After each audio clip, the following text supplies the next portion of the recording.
হযরত ইব্রাহিম আলাইহিস সালামের পিতা আজর ছিলেন একজন মূর্তি পূজক। তিনি নিজে মূর্তি তৈরি করতেন এবং সেগুলোর পূজা করতেন। একদা হযরত ইব্রাহিম আলাইহিস সালামের পিতা আজর তাকে বললেন, বাবা ইব্রাহিম, তুমি এই মূর্তিগুলো বাজারে নিয়ে গিয়ে বিক্রি করে আসো। যুবক ইব্রাহিম আলাইহিস সালাম তখনও নবুয়ত পাননি। তিনি কৌতূহলবশত তার পিতাকে জিজ্ঞাসা করলেন, আব্বাজান, এই মূর্তিগুলোর শক্তি এবং ক্ষমতা কি? তার পিতা তখন জবাব দিল, হে ইব্রাহিম, এই মূর্তিগুলোর ক্ষমতা হলো এরা আসমান, জমিন, চন্দ্র, সূর্য সবকিছু সৃষ্টি করেছে এবং আমাদেরকেও সৃষ্টি করেছে। এই মূর্তিগুলো হলো আমাদের খোদা, তাই এই মূর্তিগুলোর উপাসনা করা এবং ইবাদত করতে হবে। এই বলে আজর মূর্তিগুলোকে একটি ঝুড়িতে ভরে ইব্রাহিম আলাইহিস সালামের মাথায় তুলে দিল। হযরত ইব্রাহিম আলাইহিস সালাম তখন সেই মূর্তিগুলো নিয়ে বাজারের উদ্দেশ্যে রওনা দিলেন। প্রতিমধ্যে রাস্তায় তার প্রস্রাবের তলব হলো। হযরত ইব্রাহিম আলাইহিস সালাম তখন সেই ঝুড়িটি রাস্তার এক পাশে রেখে প্রস্রাব করতে গেলেন এবং কিছুক্ষণ পরে এসে তিনি দেখলেন মূর্তিগুলো শরীর পানি দিয়ে ভেজা। তখন ইব্রাহিম আলাইহিস সালাম মূর্তিগুলোকে জিজ্ঞাসা করলেন, কি ব্যাপার, তোমাদের শরীর পানি দিয়ে ভেজা কেন? কিন্তু মূর্তিগুলো কোনো কথা বলল না। ইব্রাহিম আলাইহিস সালাম খেয়াল করে দেখলেন তার পাশে একটি কুকুর দাঁড়িয়ে আছে এবং তখনও সেই কুকুরটি নিচ দিয়ে পানি পড়ছে। ইব্রাহিম আলাইহিস সালামের আর বুঝতে বাকি রইল না যে এই কুকুরটি প্রস্রাব করে এগুলো শরীর ভিজিয়ে দিয়েছে। হযরত ইব্রাহিম আলাইহিস সালাম এবার রাগান্বিত কণ্ঠে চিৎকার করে বলতে লাগলেন, কি ব্যাপার, তোমরা নাকি খোদা এই সুন্দর আকাশ জমিন সবকিছু সৃষ্টি করেছ, তাহলে তোমরা এই সামান্য কুকুরের হাত থেকে নিজেকে রক্ষা করতে পারলে না কেন? কুকুর যখন তোমাদের শরীরে প্রস্রাব করছিল তখন তোমরা এখান থেকে দৌড় দিলে না কেন, অথবা কুকুরকে তাড়িয়ে দিলে না কেন? তোমরা কেমন খোদা যে তোমরা নিজেরা নিজেদের রক্ষা করতে পারো না? এই বলে ইব্রাহিম আলাইহিস সালাম রাগান্বিত হয়ে সেই মূর্তির ঝুড়িটি নদীর পানিতে ফেলে দিল এবং নদীর পানিতে চুপিয়ে চুপিয়ে মূর্তিগুলোকে গোসল করিয়ে সারিবদ্ধভাবে দাঁড় করালো। এরপর সেই মূর্তিগুলোকে বলতে লাগলো, তোমরা যদি সত্যি খোদা হয়ে থাকো তাহলে এখান থেকে বাজার পর্যন্ত তোমরা নিজেরা হেঁটে হেঁটে যাবে, আমি সামনে হেঁটে যাব আর তোমরা আমার পিছু পিছু হেঁটে যাবে। এই বলে ইব্রাহিম আলাইহিস সালাম হাঁটা শুরু করলেন। কয়েক কদম হাঁটার পরে তিনি পিছনে তাকে দেখলেন মূর্তিগুলো এখনও পিছনে আগের জায়গায় দাঁড়িয়ে আছে। ইব্রাহিম আলাইহিস সালাম এবার আরো রাগান্বিত হয়ে বললেন, তোমরা কিসের খোদা? তোমরা তো পৃথিবীর সবকিছু সৃষ্টি করেছ, তাহলে তোমরা নিজেরা নিজেরা হাঁটতে পারো না কেন? তোমাদেরকে আমি কিছুতেই খোদা বলে স্বীকার করি না। এই কথা বলে ইব্রাহিম আলাইহিস সালাম একটি রশি বের করে সবগুলো মূর্তিকে কোমরে বাঁধলেন এবং রশির একটি মাথা নিজ হাতে রেখে টান দিয়ে টেনে হিঁচড়ে বাজার দিকে নিয়ে গেলেন। বাজারে পৌঁছে তিনি দেখলেন মূর্তিগুলোর অবস্থা খুবই বেহাল। কোনোটার হাত নেই, কোনোটার পা নেই, আবার কোনোটার মাথাও নেই। তারপরেও তিনি মূর্তিগুলোকে বিক্রি করার জন্য দীর্ঘক্ষণ বাজারে বসে থাকার পরেও তার একটি মূর্তিও বিক্রি হলো না। অবশেষে হযরত ইব্রাহিম আলাইহিস সালাম সেই মূর্তিগুলোকে ঝুড়িতে ভরে বাড়ি দিকে রওনা দিলেন। বাড়িতে পৌঁছার পর তার পিতা তাকে জিজ্ঞাসা করলো, কি ব্যাপার, তুমি তো একটি মূর্তিও বিক্রি করতে পারলে না? ইব্রাহিম আলাইহিস সালাম বলেন, মূর্তি কিভাবে বিক্রি হবে? এই ভাঙা মূর্তি কেউ কি আর বাজারে কিনবে? আজর তাকে বলল, মূর্তিগুলো কিভাবে ভাঙলো? আমি তো তোমাকে ভালো মূর্তি দিয়েছিলাম। তখন ইব্রাহিম আলাইহিস সালাম বললেন, আমি এই মূর্তিগুলোকে যখন নিয়ে যাচ্ছিলাম তখন আমার মাথার উপরে এরা মারামারি শুরু করলো। একজন খোদা বলতে লাগলো, আমার শক্তি বেশি। অপর আরো একজন খোদা বলতে লাগলো, আমার শক্তি বেশি। তারা এভাবে আধিপত্য বিস্তারের জন্য নিজেরা মারামারি শুরু করলো। মারামারি করতে গিয়ে কারো হাত পা ভেঙে গেল এবং কারো মাথা ভেঙে গিয়েছে। আর এই ভাঙ্গা মূর্তি তো বাজারে কেউ কিনবে না। ইব্রাহিম আলাইহিস সালামের এই কথা শুনে আজর বলল, ইব্রাহিম, তুমি কি আমাকে বোকা পেয়েছো? এই মূর্তিগুলো কিভাবে মারামারি করতে পারে? তাদের তো মারামারি করার জন্য শরীরে কোনো শক্তি বা ক্ষমতা নেই। তখন ইব্রাহিম আলাইহিস সালাম বললেন, আব্বাজান, এই মূর্তির শরীরে যদি কোনো শক্তি না থাকে, নিজেকে হেফাজত করার মতো যদি কোনো ক্ষমতা না থাকে, তাহলে এই মূর্তিগুলো কিভাবে এত সুন্দর আসমান জমিন সৃষ্টি করেছে? তাহলে কি করে এই মূর্তিগুলো মানুষের খোদা হতে পারে? আপনি কেন এই মূর্তিগুলোকে মানেন এবং এদের উপাসনা কেন করেন? ইব্রাহিম আলাইহিস সালামের মুখে এমন যুক্তি শোনার পর আজর কোনো উত্তর দিল না, সেখান থেকে চলে গেল। তখন ইব্রাহিম আলাইহিস সালাম গভীরভাবে ভাবতে লাগলেন, তাহলে এত সুন্দর পৃথিবী সৃষ্টি করেছেন কে এবং এত সুন্দর মানুষকে কে বানিয়েছেন? এই সৃষ্টির স্রষ্টাকে খুঁজে পাওয়ার জন্য হযরত ইব্রাহিম আলাইহিস সালাম তখন মরিয়া হয়ে উঠলেন। একদিন হযরত ইব্রাহিম আলাইহিস সালামের গ্রামের লোকজনরা এসে বললেন, ইব্রাহিম, আমাদের গ্রামের মধ্যে অনেক বড় মেলার আয়োজন করা হয়েছে। গ্রামের প্রতিটি লোক সেই মেলায় অংশগ্রহণ করবে, তোমাকেও সেই মেলায় যেতে হবে। হজরত ইব্রাহিম আলাইসাল্লাম বললেন, আমি অসুস্থ, আমি মেলায় যেতে পারবো না, তোমরা যাও। হজরত ইব্রাহিম আলাইসাল্লাম শারীরিকভাবে সুস্থ ছিলেন, রবের সন্ধান পাওয়ার জন্য তিনি মানসিকভাবে অত্যন্ত হতাগ্রস্ত এবং পেরেশান ছিলেন। গ্রামের লোকজন বলল, ঠিক আছে ইব্রাহিম, তুমি যখন মেলায় যাবে না, তুমি আমাদের এই মূর্তির গড়ে মূর্তিগুলোকে পাহারা দিও। আমরা সকলে মেলা থেকে 3 দিন পর ফিরে আসব। এই 3 দিনের মধ্যে যাতে আমাদের মূর্তিগুলোকে কোনো চুর চুরি করতে না পারে, সেজন্য তুমি আমাদের মূর্তির গড়টি পাহারা দিও। এই বলে গ্রামের সকল লোকজন মেলায় চলে গেল। এদিকে গ্রামের লোকজন যখন মেলায় চলে গেল, তখন ইব্রাহিম আলাইসাল্লাম মূর্তির ঘরে প্রবেশ করলেন। তিনি ভাবতে লাগলেন, আমার যাতে লোকেরা এই মূর্তিগুলোকে খোদা মানে ও এদের উপাসনা করে, দেখি আমি এই সুন্দর পৃথিবীর সৃষ্টিকর্তাকে এখানে খুঁজে পাই কিনা। ইব্রাহিম আলাইসাল্লাম সেই মূর্তির ঘরে প্রবেশ করে দেখেন সেখানে শত শত মূর্তি রাখা আছে, কোনোটা ছোট কোনোটা বড়, আবার কোনোটার আকৃতি এত বিশাল যা দেখে ইব্রাহিম আলাইসাল্লাম অবাক হয়ে গেলেন। ইব্রাহিম আলাইসাল্লাম খেয়াল করে দেখলেন প্রতিটা মূর্তির সামনে অনেক ফলমূল ও বিভিন্ন প্রকারের খাবার রাখা রয়েছে, কিন্তু কোনো মূর্তি কোনো খাবার গ্রহণ করল না। ইব্রাহিম আলাইসাল্লাম লক্ষ্য করলেন প্রতিটা মূর্তি হা করে তাকিয়ে রয়েছে, কোনোটির 10টি হাত, কোনোটির 8টি হাত, কোনোটা তাকিয়ে রয়েছে বল্লম হাতে নিয়ে, কোনোটা তাকিয়ে আছে বর্ষা হাতে নিয়ে। এক একটা মূর্তির আকৃতি এক এক রকম। এবার ইব্রাহিম আলাইসাল্লাম সেই মূর্তিগুলোকে উদ্দেশ্য করে বলতে লাগলেন, আমার জাতের লোকেরা তোমাদের খোদা মানে, তোমাদের উপাসনা করে, তোমরা নাকি তাদেরকে সৃষ্টি করেছ, তবে তোমরা এই খাবারগুলো খাচ্ছ না কেন? তোমাদের সামনে অনেক খাবার রাখা আছে, এগুলো গ্রহণ করো। ইব্রাহিম আলাইসাল্লাম বারবার মূর্তিগুলোকে এভাবে বলতে লাগলেন এবং তিনি নিজের হাতে প্লেটগুলোকে মূর্তিগুলোর সামনে ধরলেন এবং বললেন, খাবার খাও। তিনি প্রতিটি মূর্তির সামনে গিয়ে সেগুলো খেতে বললেন, কিন্তু কোনো মূর্তি খাবার গ্রহণ করল না। ইব্রাহিম আলাইসাল্লাম এবার আগান্তিত কণ্ঠে বললেন, তোমরা কেমন খোদা? তোমরা এই পৃথিবী সৃষ্টি করেছো কিভাবে? তোমরা তো নিজেরাই বলতে পারো না, খেতেও পারো না, তোমাদের কেউ মানুষ তৈরি করেছে, তবে তোমরা মানুষের খোদা হও কি করে? তোমরা এই পৃথিবীর স্রষ্টা, আমি তা কোনোভাবে বিশ্বাস করি না। এই বলে হজরত ইব্রাহিম আলাইসাল্লাম হাতে একটি কুঠার নিয়ে মূর্তিগুলোকে ভাঙতে লাগলেন। সকল মূর্তি ভেঙে ঘুরিয়ে দিয়ে সেখানে সব থেকে বড় মূর্তিটার হাতে কুঠার রাখলেন। 3 দিন পরে গ্রামের সকল লোকজন মেলা থেকে ফিরে এসে যখন পূজা দেওয়ার জন্য মূর্তি ঘরে প্রবেশ করলেন, তখন তারা বলে উঠল, হাই হাই সর্বনাশ, আমাদের সকল মূর্তি তো ভেঙে ঘুরিয়ে দেওয়া হয়েছে।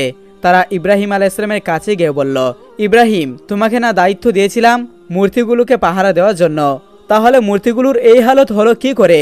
তখন ইব্রাহিম আলাইসাল্লাম চালাকি করে বলল, আমি কি জানি, ওই যে বড়টা খাদে কুঠাল নিয়ে দাঁড়িয়ে আছে, ওকে জিজ্ঞাসা করেন, সে হয়তো তোমাদের সকল ছোট ক্ষুদাকে ভেঙে ঘুরিয়ে দিয়েছে, কেননা তার শক্তি বেশি, তাই সে তার সকল ক্ষমতা প্রয়োগ করেছে। তখন গ্রামবাসী বললেন, ইব্রাহিম, তুমি কি আমাদের বোকা পেয়েছ? এই মূর্তি কি করে অন্য মূর্তিগুলোকে ভাঙতে পারে?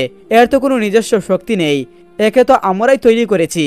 তখন ইব্রাহিম আলাইসাল্লাম বলেন, যার নিজস্ব কোনো শক্তি নেই সে কি করে তোমাদের ক্ষুধা হতে পারে? যে মূর্তিকে তোমরাই তৈরি করেছ, কেন তোমরা তাকে ক্ষুধা মানো? কেনই বা তার উপাসনা করো? তখন ইব্রাহিম আলাইসাল্লামের মুখে এইসব কথা শুনে গ্রামবাসী আর বুঝতে বাকি রইল না যে মূর্তিগুলো তিনিই ভেঙেছেন। গ্রামবাসী মাথা নত করে সেখান থেকে চলে গেল। এরপর ইব্রাহিম আলাইসাল্লাম প্রকৃত স্রষ্টাকে খুঁজে পেতে মরিহা হয়ে উঠলেন। অতঃপর ইব্রাহিম আলাইসাল্লাম উপযুক্ত হয়ে ওঠার পর তার কাছে হযরত জিবরাইল আলাইসাল্লাম আল্লাহর পক্ষ হতে নবুয়ত বাণী নিয়ে আসলো। ওই সত্য ধর্মের সন্ধান পাওয়ার পরই ইব্রাহিম আলাইসাল্লাম উপলব্ধি করলেন যে মহান আল্লাহ তাআলাই এই বিশ্ব জাহানের স্রষ্টা ও প্রতিপালক। ফেরাউন তখন নিঃস্ব দেউলিয়া, ঋণে জর্জরিত, ঋণ পরিশোধ করার বয়ে ঘরের মধ্যে লুকিয়ে পড়ে। অতঃপর একে একে পাওনাদার ফেরাউনের বাড়িতে আসতে থাকে। ফেরাউন ছিল খুবই চতুর এবং প্রতারক, শুধু প্রতারক নয়, বাটপারও। তাই সে ঘরের মধ্যে থাকলেও ঘরের দরজাটা খোলা রাখত, যাতে পাওনাদার বুঝতে পারে বাড়িতে কেউ নেই। দিনের পর দিন এভাবেই পাওনাদার সেখানে আসে, কিন্তু ফেরাউনের দেখা না পেয়ে তারা ফিরে যায়। ফেরাউন একা একা ভাবতে থাকে, এভাবে আর কতদিন নিজেকে লুকিয়ে রাখবে? নিজেকে প্রতিষ্ঠিত করতেই হবে। সে সময় মিশর ছিল অর্থনৈতিক দিক থেকে বিশ্বের সেরা। অতঃপর ফেরাউন পাওনাদারের বয়ে রাতের গভীর আধারে বলক থেকে মিশরের উদ্দেশ্যে লুকিয়ে রওনা হলেন।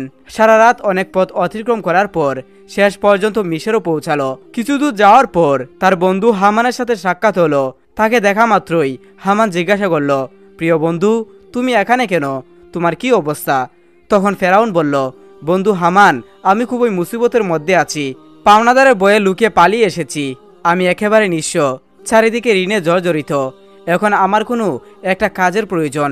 তখন হামান বলল, ফেরাউন, আমারও একই অবস্থা, আমার একটা কাজের প্রয়োজন। অতঃপর ফেরাউন ও হামান কাজের সন্ধানে বেরিয়ে পড়ল। কিছু দূর অতিক্রম করার পর তারা ক্ষুধায় এবং তৃষ্ণায় কাতর হয়ে পড়েছিল। দূরে লক্ষ্য করে দেখল একটি লোক তরমুজ খেতে তরমুজ কাজ করছে। তখন ফেরাউন ও হামান ধীরে ধীরে সেই তরমুজ ক্ষেতের সামনে গিয়ে বলল, চাচাজান, আমরা খুবই ক্ষুধার্ত, আমাদের কিছু তরমুজ খেতে দিবেন? এই কথা শোনা মাত্রই লোকটি তাদের তরমুজ খেতে দিল। তারা পেট ভরে তরমুজ খেয়ে তৃপ্তি পেল। তারপর ওই তরমুজ ক্রেতা মালিক তাদেরকে জিজ্ঞাসা করল, তোমাদের তো আগে কখনো দেখিনি, তোমরা কে আর কোথা থেকে এসেছো? তখন ফেরাউন বলল, আমরা বিনদেশী, বলক থেকে এসেছি কাজের জন্য। তরমুজ ক্ষেতের মালিক ভাবল তার কাজের লোক দরকার, তাই সে তাদেরকে বলল, তোমরা কি আমার কাছে কাজ করবে? হামান বলল, অবশ্যই কাজ করব। তখন তরমুজ ক্ষেতের মালিক বলল, আমার কাছে কাজ করতে হলে সৎভাবে কাজ করতে হবে, চুরি করা যাবে না।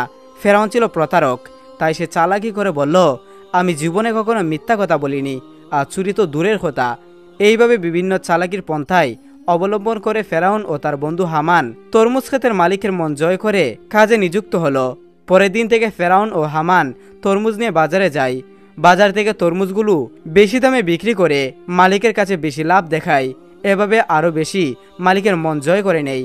বেশ কিছুদিন অতিবাহিত হয়ে গেলে একদিন ফেরাউন ওই ক্ষেতের মালিককে বলে, চাচাজান, আপনি তরমুজগুলো পিস হিসাবে আমাকে বিক্রি করুন, তাহলে আপনার আরও বেশি লাভ হবে।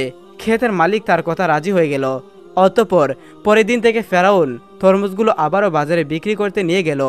ফেরাউন তরমুজগুলো পিস হিসেবে বিক্রি করত, মাঝে মাঝে কিছু তরমুজও চুরি করত এবং বাজারে এসে তরমুজগুলো কেটে টুকরো টুকরো করে চড়া দামে বিক্রি করত।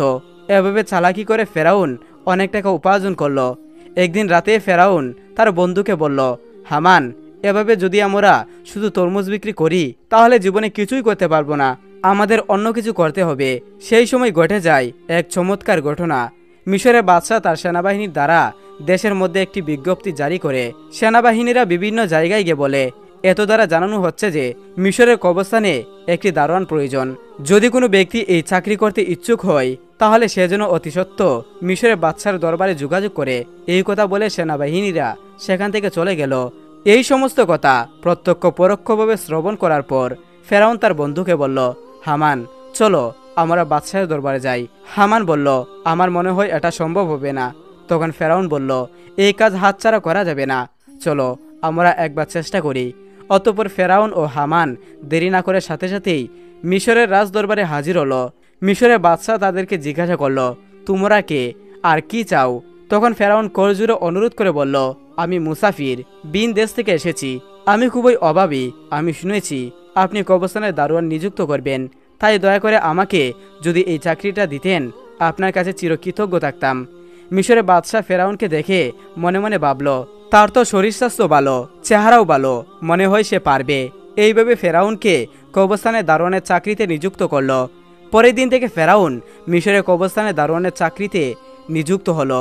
দিনরাত ফেরাউন কবরস্থানের সামনে দাঁড়িয়ে থাকে, আর পাশে একটি ছোট্ট ঘরে তার বন্ধু হামান ও ফেরাউন একসাথে বসবাস করে। একদিন রাতে কয়েকজন লোক একটি মৃত লাশকে দাফন করতে আসলো, কিন্তু ফেরাউন তাদেরকে বাধা দিল, কবরস্থানে ঢুকতে দিল না। তখন তারা বলল, কি ব্যাপার, আপনি লাশ দাফন করতে বাধা দিচ্ছেন কেন? আসলে ফেরাউন ছিল প্রতারক এবং বাটপার, তাই সে চালাকি করে বলল, আপনারা কি শুনেননি মিশরের বাদশা নতুন আইন করেছে, মৃত লাশকে দাফন করতে হলে 1 স্বর্ণমুদ্রা দিতে হবে। এই লোকগুলো ফেরাউনের কথা বিশ্বাস করে নেই এবং তাকে 1 মুদ্রা দিয়ে লাশ দাফন করে। এভাবে প্রচার হয়ে যায় যে একটি লাশ দাফন করতে হলে 1 স্বর্ণমুদ্রা দিতে হবে। এভাবে ফেরাউন প্রতারণা করে অনেক টাকা উপার্জন করে। সে সময় ঘটে যায় আজব এক ঘটনা। মিশরে সে সময় আল্লাহর গজব শুরু হয়। চারিদিকে কলেরা বসন্ত রোগে প্রচুর মানুষ মারা যেতে থাকে। অতঃপর কিছু লোক মৃত লাশকে দাফন করার জন্য কবরস্থানে আসলো। তখন ফেরাউন আরো চালাকি করে বলল, মিশরের বাদশাহ নতুন আইন করেছে, যদি কোনো ব্যক্তি কলেরা বসন্ত থেকে মারা যায় তাহলে 2 স্বর্ণমুদ্রা দিয়ে তবেই তাকে এই কবরস্থানে দাফন করতে পারবে। ফেরাউন প্রতারণা করে সবার কাছ থেকে স্বর্ণমুদ্রা নিয়ে অনেক টাকা উপার্জন করলো। এভাবে সেই বছর অতিবাহিত হয়ে গেল। এরপর ফেরাউন তার বন্ধুকে বলল, হামান, এই দেখো 2 বস্তা টাকা উপার্জন করেছি, কিন্তু এগুলো আমরা মিশরের বাদশার নিকট নিয়ে যাব। এই কথা শুনে হামান যেন চমকে গেল। সে বলল, ফেরাউন, তোমার কি মাথা খারাপ হয়ে গিয়েছে যে টাকার জন্য এত কষ্ট করলে, সবার থেকে প্রতারণা করলে, আর শেষ পর্যন্ত কিনা এই টাকাগুলো বাদশাকে দিয়ে দিবে? ফেরাউন বলল, হামান ধৈর্য ধরো, আমার বুদ্ধির ক্রমাগত প্রকাশ পাবে। অতঃপর সে দেরি না করে পরের দিন ফেরাউন ও হামান 2 বস্তা স্বর্ণমুদ্রা নিয়ে মিশরের বাদশার দরবারে হাজির হলো। মিশরের বাদশাহ তাদেরকে জিজ্ঞাসা করলো, কি ব্যাপার, তুমি বস্তা নিয়ে রাজদরবারে এসেছো কেন? তখন ফেরাউন বলল, জাহাপানা, আমি 2 বস্তা স্বর্ণমুদ্রা নিয়ে এসেছি। এই কথা শুনে বাদশার মন্ত্রী তাদেরকে ধমক দিয়ে বলল, তোমার সাহস দেখে আমি আশ্চর্য হয়ে যাচ্ছি যে তুমি মিশরের বাদশার সামনে দাঁড়িয়ে টাকার বড়াই দেখাচ্ছ। তখন ফেরাউনের বাদশাহ বলল, এত স্বর্ণমুদ্রা তুমি কোথায় থেকে পেলে, আর এটা নিয়ে এসেছে কেন? তখন ফেরাউন বলল, জাহাপানা, যারা মৃত লাশকে দাফন করতে আসতো তাদের কাছ থেকে আমি 1 স্বর্ণমুদ্রা নিতাম। এছাড়া এতে আমার বেতনের টাকা আছে। আমার মূল উদ্দেশ্য হলো মিশরে গত 2 বছরে যে সকল গরিব মানুষ খাজনা দিতে পারেনি তাদের পক্ষ থেকে আমি স্বর্ণের মুদ্রাগুলো আপনাকে দিলাম, আপনি তাদের খাজনা মাফ করে দিন। এমন কথা শুনে সেখানে থাকা সমস্ত লোকজন আশ্চর্য হয়ে গেল। মিশরের বাদশাহ তার এই কর্মকাণ্ড দেখে আকর্ষিত হলো এবং তার প্রতি বিশেষ দৃষ্টি আকর্ষণ করলো। পরের দিন থেকে সারা মিশরে প্রচার হয়ে গেল যে একজন কবরস্থানের দারোয়ান মিশরের গরিব মানুষের 2 বছরের খাজনা মিটিয়ে দিয়েছে। সমস্ত মিশরের লোক বলতে লাগলো, এমন ভালো মানুষ সারা মিশরে দ্বিতীয়টি দেখা যায় না। এই ব্যক্তি কবরস্থানের দারোয়ান না হয়ে যদি আমাদের দেশের বাদশাহ হতো তাহলে কতই না সুখী হতাম। এভাবেই প্রথমে মিশরের বাদশাহ, তারপর মিশরের মানুষের মন জয় করে নিল। অতঃপর কয়েকদিন অতিবাহিত হয়ে গেল। একদিন মিশরের বাদশাহ বার্ধক্যজনিত ইন্তেকাল করলেন। তখন চারিদিকে সবাই চিন্তিত হয়ে পড়ল, কে হবে দ্বিতীয় রামেসিস। মিশরের বাদশাহ কয়েকদিন পর রাজদরবারে একটি জরুরি মিটিংয়ে আয়োজন করা হলো। সেখানে থাকা বিশিষ্ট জ্ঞানী ব্যক্তিদের মধ্য থেকে একজন বলল, এইভাবে তো আর মিশরের বাদশার আসন খালি রাখা যাবে না, কে হবে মিশরের বাদশাহ, আপনারা সবাই আলোচনা করে বলুন। তখন সেখানে থাকা একজন বলল, হুজুর, আমাদের মনে হয় যে ছেলেটি কবরস্থানের দারোয়ান অর্থাৎ ফেরাউন, তার যেমন স্বাস্থ্য তেমন প্রকার, তাছাড়া সে তো খুবই ভালো, জনগণের কথাও ভাবে, আমাদের মনে হয় তাকে বাদশা করা উচিত। তখন সেই বিশিষ্ট জ্ঞানী ব্যক্তিটি বলল, ঠিক আছে, তবে তাই হোক। সবার অনুমতিতে ফেরাউন হলো মিশরের বাদশা। যে লোকটি এতদিন তরমুজ বিক্রি করত, কবরস্থানের দারোয়ান ছিল, ভাগ্যের পরিবর্তনে আজ সে সমগ্র মিশরের বাদশা। আসলে ফেরাউন যে কত নিকৃষ্ট মানুষ ছিল তা কারো জানা ছিল না। এদিকে ফেরাউন মিশরের বাদশা হবার পরে আবার বিভিন্ন চালাকি ও প্রতারণা করে তার বন্ধু হামানকে মন্ত্রী বানিয়ে দেয়। একদিন ফেরাউন রাজদরবারে বসেছিল। তিনি হঠাৎ করে ঘোষণা করলেন, সমগ্র মিশরে গত 1 বছরের কোনো মানুষের খাজনা দিতে হবে না, এই সমস্ত খাজনা ফেরাউনের তরফ থেকে মাফ করা হবে। এই খবর পেয়ে সমগ্র বিশ্বের সাধারণ গরিব মানুষ ভীষণ খুশি হলো। অতঃপর ফেরাউন ও হামান ছাড়া যখন কেউ ছিল না, তখন হামান বলল, বন্ধু ফেরাউন, এভাবে যদি সমস্ত খাজনা মাফ করে দাও তাহলে বাদশাহী চলবে কিভাবে? ফেরাউন বলল, হামান, ধৈর্য ধরো, এরপর আমি এমন বুদ্ধি করব যে সারা জীবন আমরাই হব সমগ্র বিশ্বের বাদশাহ। এমন কোনো শক্তি নেই যে আমাদেরকে হারাতে পারবে, তার জন্য বুদ্ধির প্রয়োজন। এই কথা বলে তারা দুজন একে একে চলে গেল। পরের দিন থেকে সারা মিশরে ফেরাউনের নাম আলোচিত হতে লাগলো। এই সময় হামান ফেরাউনকে ডেকে বলল, বন্ধু ফেরাউন, তুমি যদি সারা জীবন বাদশাহী করতে চাও তাহলে কিছু কাজ অবশ্যই প্রয়োজন। তখন ফেরাউন বলল, কি সেই কাজ? এরপর হামান একে একে সব বলে দিল। অতঃপর ফেরাউন রাজদরবারে একটি জরুরি মিটিং আয়োজন করলো। তখন ফেরাউন বলল, আজ থেকে সারা মিশরে কোনো শিক্ষা ব্যবস্থা থাকবে না, সমস্ত পাঠশালা বন্ধ করে দেওয়া হবে। ফেরাউন রাজকীয় ফরমান জারি করলো, মিশরে কোনো ব্যক্তি শিক্ষা নিতে পারবে না এবং দিতেও পারবে না। যদি কোনো ব্যক্তি এই সমস্ত হুকুম অমান্য করে তাহলে তাকে হত্যা করা হবে। সারা মিশরে যারা ছোট ছোট পাথরে মূর্তি বানিয়ে পূজা করে সেগুলো যেন ভেঙে দিয়ে ফেরাউনের মূর্তি পূজা করে। এভাবে অল্প দিনের মধ্যে ফেরাউনের কথায় ভীত হয়ে লেখাপড়া বন্ধ করে দেওয়া হয় এবং সমগ্র মিশরের মানুষ আল্লাহর কথা ভুলে গিয়ে মূর্খ অবজ্ঞতা হয়ে পড়ে। মানুষ সম্পূর্ণরূপে চতুষ্পদ জন্তুর মতো হয়ে পড়ল। এরপর ফেরাউন ব্যাপক অহংকারী হয়ে গেল, নিজেকে এত বড় মনে করতে লাগলো যে অহংকারের পরিপূর্ণ হয়ে নিজেকে ক্ষুধা দাবি করলো। দিনের পর দিন জনগণের উপর খাজনার পরিমাণ বাড়িয়ে দিল, অন্যায় অত্যাচার বেড়ে গেল। একাকী ফেরাউন সারা মিশরে শাসন কার্য চালাতে লাগলো। সুদ, ঘুষ, জেনা, ব্যভিচারে পরিমাণ বেড়ে গেল। এক কথায় ফেরাউন বনি ইসরায়েলদের অপমান অপদস্থ করতে লাগলো। শুধুমাত্র আসিয়া ব্যতীত অন্য কেউ ফেরাউনের অপমান অপদস্থ থেকে রেহাই পেত না, কারণ আসিয়া ছিল সে যুগের সবচেয়ে সুন্দরী ও গুণবতী এবং ধার্মিক নারী। সুতরাং বছর পর ফেরাউন আসিয়াকে স্ত্রীরূপে বরণ করেছিল। একদা আসিয়া তার নিজ কক্ষে বসেছিল, মনে মনে ভাবতে লাগলো, যেভাবে আমার স্বামী ফেরাউন দেশের জনগণকে অন্যায়ভাবে অত্যাচার করছে, নিজেকে ক্ষুধা বলে দাবি করছে, তাতে নিজে তো আল্লাহর গজবে পতিত হবেই এবং দেশের সমস্ত মানুষকে ধ্বংস করবে। ঠিক ওই সময় ফেরাউন সেই কক্ষে প্রবেশ করলো এবং বলল, আসিয়া, তোমাকে এমন চিন্তিত দেখাচ্ছে কেন? তখন আসিয়া বলল, প্রিয় স্বামী, আপনি নিশ্চয়ই জানেন যে এই পৃথিবীর চন্দ্র, সূর্য, আসমান, জমিন সবকিছুই সেই মহান আল্লাহ তাআলা সৃষ্টি করেছেন। সুতরাং মানুষ যতই ক্ষমতা লাভ করুক না কেন, একটি ছোট্ট পতঙ্গ সৃষ্টি করতে পারে না। মানুষ মরণশীল, একদিন সবাইকে পৃথিবী ছেড়ে চলে যেতে হবে। তাই আপনি নিজেকে ক্ষুধা দাবি বন্ধ করুন এবং আল্লাহর পথে ফিরে আসুন। এই কথা শোনা মাত্রই ফেরাউন খুবই রাগান্বিত হয়ে ধমক দিয়ে আসিয়াকে বলল, আসিয়া, এই কথা যদি অন্য কেউ বলতো তাহলে তাকে আমি হত্যা করতাম। সবাই যেমন আমাকে ক্ষুধা বলে মেনে নিয়েছে, তুমিও আমাকে ক্ষুধা বলে মেনে নাও, নয়তো তোমার অবস্থা তাদের মতোই হবে। এই কথা বলে ফেরাউন সেখান থেকে চলে গেল। এদিকে আসিয়া খুবই চিন্তিত হয়ে পড়ল, কেননা তার কিছুই করার ছিল না। চোখ দিয়ে শুধু অশ্রু ঝরতে লাগলো। এভাবে বহুদিন অতিবাহিত হয়ে গেল। অতঃপর ফেরাউন একদিন তার নিজ কক্ষে শায়িত ছিলেন। গভীর রজনীতে তিনি স্বপ্নে দেখলেন যে একটি বিশাল বড় আগুনের গোলা বনি ইসরায়েলের দিকে এসে সারা মিশরকে জ্বালিয়ে পুড়িয়ে ছাই করে দিয়েছে, অথচ বনি ইসরায়েলদের কিছুই হয়নি। এই স্বপ্ন দেখে ফেরাউন তাড়াতাড়ি জেগে গেল। পরের দিন দেশের বিভিন্ন প্রান্তে থাকা বড় বড় জ্যোতিষীদের রাজ দরবারে রাখলেন এবং নিজের স্বপ্নের কথা বললেন। ফেরাউনের এই স্বপ্ন তাবির করে জ্যোতিষীদের মধ্যে একজন জ্যোতিষী বলল, জাহাপানা, আপনি কিছু মনে করবেন না। ভবিষ্যতে আমরা আপনার মৃত্যু দেখতে পাচ্ছি। আপনি বেশি দিন মিশরের বাচ্চা থাকতে পারবেন না। আপনার ক্ষমতা চূর্ণ বিচূর্ণ হয়ে যাবে। এই কথা শ্রবণ করে ফেরাউন অত্যন্ত রাগান্বিত হয়ে জ্যোতিষীকে ধমক দিয়ে বলল, কি বলতে চাইছো? আমাকে ক্ষমতা থেকে হারাবে এমন কোনো শক্তি আছে? তখন জ্যোতিষী বলল, বনি ইসরায়েলের মধ্য থেকে ফেরাউন নামক একটি ছেলে আপনার ক্ষমতা শেষ করে দিবে। এই কথা বলে তারা সেখান থেকে চলে গেল। কিছুদিন পর ফেরাউন হামানকে বলল, যে ঘরে শিশুপুত্র সন্তান থাকবে তুমি সৈন্যবাহিনী নিয়ে তাদেরকে হত্যা করো। ফেরাউনের কথা মতো হামান সেনাবাহিনী নিয়ে মিশরের প্রতিটি বাড়িতে তল্লাশি করে পুত্র সন্তানের হত্যা করতে লাগলো। তাফসির কারকদের মতে এভাবে যখন প্রায় 40,000 পুত্র সন্তান হত্যা করা শেষ হলো, তখন ফেরাউন আবারও মিশরের সবথেকে বড় বড় জ্যোতিষীদের গণনার জন্য আনা হলো।